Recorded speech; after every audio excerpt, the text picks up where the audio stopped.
Hey guys, spring is springing here in New York and the weather's warming up.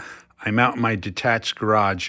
The garage tends to be the place that I just sort of deposit things until I can get to them in regards to my hobbies. And the model railroad stuff is no different than anything else. When I started this journey exploring 1/32nd scale model railroading, I didn't know much of anything. My wife's good friend is married to a fellow. They're kind of neighbors, so we see them fairly often. He has a beautiful O scale layout in his basement. And being a geek and a model collector, an action figure collector, and toy collector, I was certainly able to relate with his collecting and building of the layout. And sure enough, it started to grow on me and grow on me. But being that one of my hobbies is 1/32nd scale Army men, I didn't want to cross scales if I could help it. And I just thought there has to be something close to scale of Green Army men. And I originally had thought 1/35th scale model, military model scale. There's no shortage of model trains in that scale, but I figured they're going to be a little small for 132 Army men. And I kept looking into it, and I found out there is indeed a active, healthy, robust 1/32nd scale model railroading hobby community.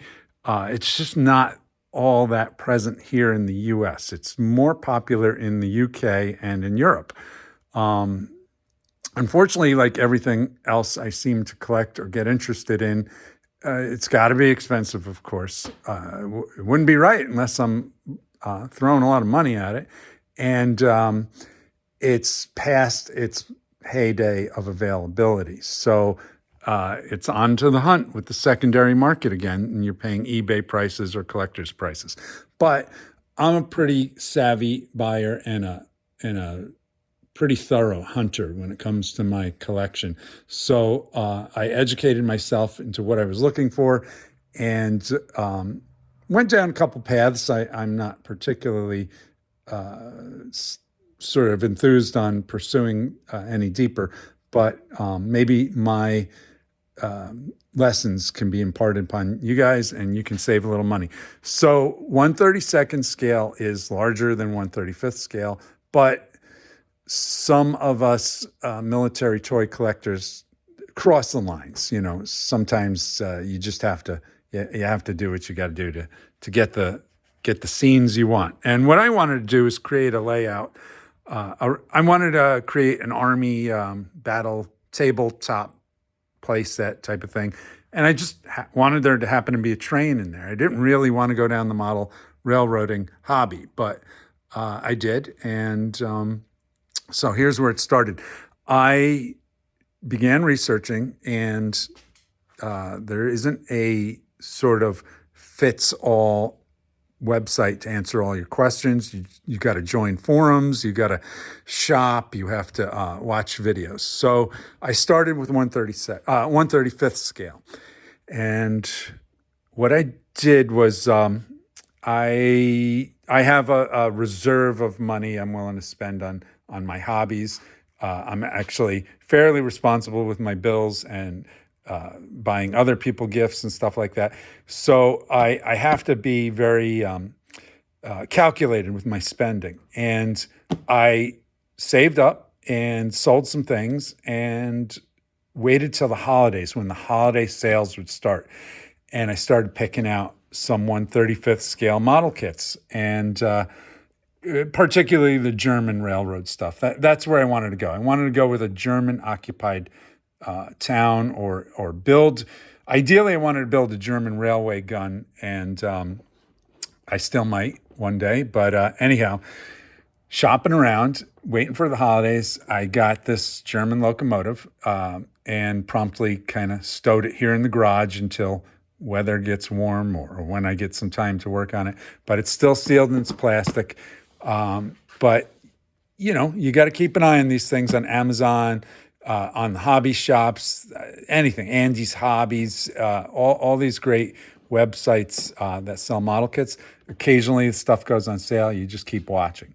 So I got this locomotive, and then I think I got this from Andy's Hobbies. It was on sale. Incredible price. All this stuff is expensive, so you just got to keep being persistent and being smart and being patient. I guess patience is the biggest key. So I started accumulating the 1/35th scale, but I also started watching Facebook Marketplace. And as I learned more about 1/32nd scale, I learned that the brand Marklin was probably the one I'd want to get. And sure enough, on Facebook Marketplace, well out of my region, this Marklin set popped up for sale. So it happened to be listed for quite a long time. And this is the model railroad that I have on my layout right now. I contacted the seller and, asked him if I paid for shipping, would you ship it? And I guess he really wanted to get rid of it, and he did. He gave me a great deal, actually, and super great guy, totally accommodating. And this is one of the rail cars that he included with the set. So this set is largely a work train, and he had a few passenger cars, and that's what I have on my layout right now is the passenger cars. So this one doesn't match. I've kind of been stowing it off to the side, deciding whether I'm going to keep it or sell it. Every time I look at it, I'm like, oh, it's really nice. I'll probably keep it. But anyhow, Marklin stuff is really great quality, and the scale is right for Green Army men. 1/32nd, baby. Now, on a budget, there's a brand called New Ray, and I don't really think New Ray is producing any model railroads right now, but you can find them on the secondary market. So I started tracking them down as well, and these were great prices on eBay. These are battery powered 1/32nd scale. Now, at the time, and I still really don't know. Here, I can just fold this down and show you a little better. I thought maybe I'd do a modern layout as well. I thought I would have more space than I actually do. I thought maybe I'd do half of it modern, half of it World War II. So anyway, I grabbed it. It was a good price, but they're junkier. These are things that were, when they were in retail, they would usually be at in the toys for the holidays at Tractor Supply or other sort of off-brand stores like Big Lots or things like that. It depends on what you have in your area. Of course, for me, I missed the boat when these were available, so it's eBay or Marketplace to find them. Here's the packaging to some of the ones that are currently set up in the house, but they're just good size. They're probably frowned upon in the model railroad community, but in the Army man community, I'm all about it. So these tracks are always popping up on eBay. Everybody's selling track.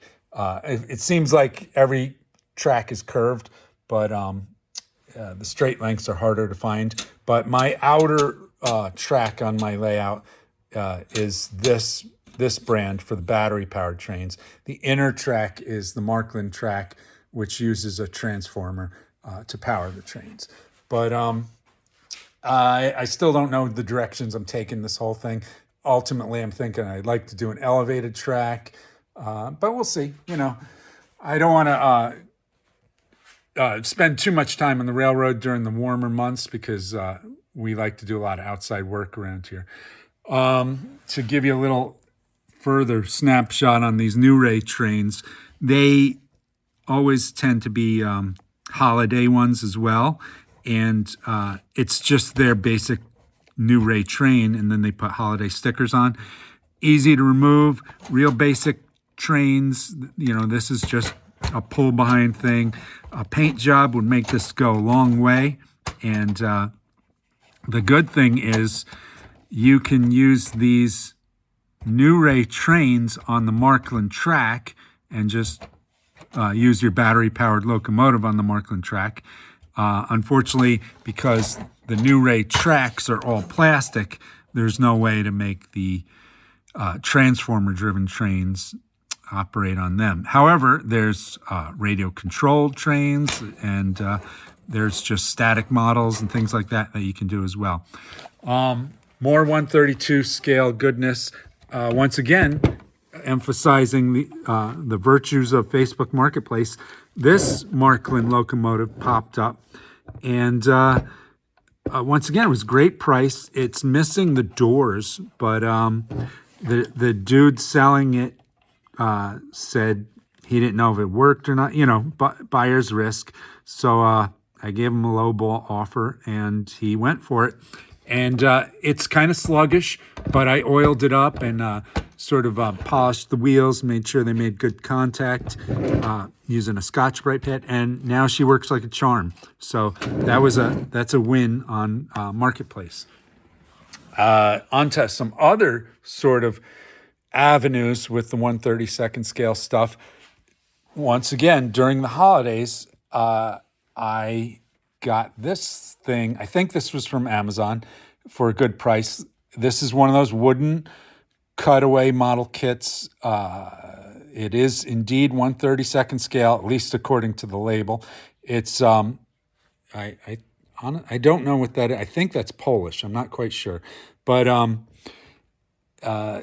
it is certainly not functional as a model railroad. However, I thought because it's cutaway like that, this might look cool if I do a scrapyard scene off to the side and make this look like it's being intentionally dismantled. The right paint job on this, you know, heavy cast iron looking, weathered, maybe rusty, with the exposed innards being torched away for scrap. This can look really cool. And being that it was on sale and I could save some money, I thought it was great sort of scenery investment for the layout. Now this kit here, this is beautiful. This is a fully assemblable. You got to be hardcore model railroad hobby to assemble this thing. If you see the label, it's brass and wood cores and things like that. But look at all these parts and things. So once again, I just waited until this popped up on sale. This is called I think it's called the Bavarian Dream. And being that it's Bavarian, I was like, okay, you got me sold. We're going to put this on the World War II German layout. So this is something I definitely have to commit to when I build it. However, it is motorizable, and I have not opened it up. It is indeed 132nd scale. This company, Acre, I want to say it might be Polish again. I'm not sure what this is, or it's Latvian or something like that. But it's definitely European. It's not an American kit. I lucked out because it was a U.S. seller, so it saved me a little bit on shipping. But that's for another day. I think this would look great on the layout, especially once I get the layout done and the building's looking good. And then I wanted to just close up by showing you this track. I've been following a lot of guys on YouTube. There's a lot of great content producers out there, and these are people who just are well educated in the hobby and everything. One of them is a guy named Stephen Douglas. Look him up. He's got a lot of tin plate stuff on his layout, really cool stuff. He made these tracks. These are Lionel style standard gauge tracks and Lionel style O gauge tracks. And he made 5-rail track, which now becomes very versatile. You can run all different scales of trains on these tracks. And what I'll do is I'll make a separate video to show you what I've learned and how I want to proceed on my next evolution of the layout. But this is the amassment of 1/32 scale stuff, or, close to it. And what I'll also do in the near future is what kind of got me started going down this this crazy train track was G scale, which is a larger scale, and I haven't even touched upon that. And back here's a little sneak preview of some of the G scale stuff I've been accumulating right there, including that Playmobil locomotive. But we'll save that for a separate video. This is running on far too long. So thanks for watching, guys, and thank you all for the encouraging comments. And many of you guys don't have YouTube channels, but you interact with me on Facebook. And I just want to say I'm inspired by a lot of your work.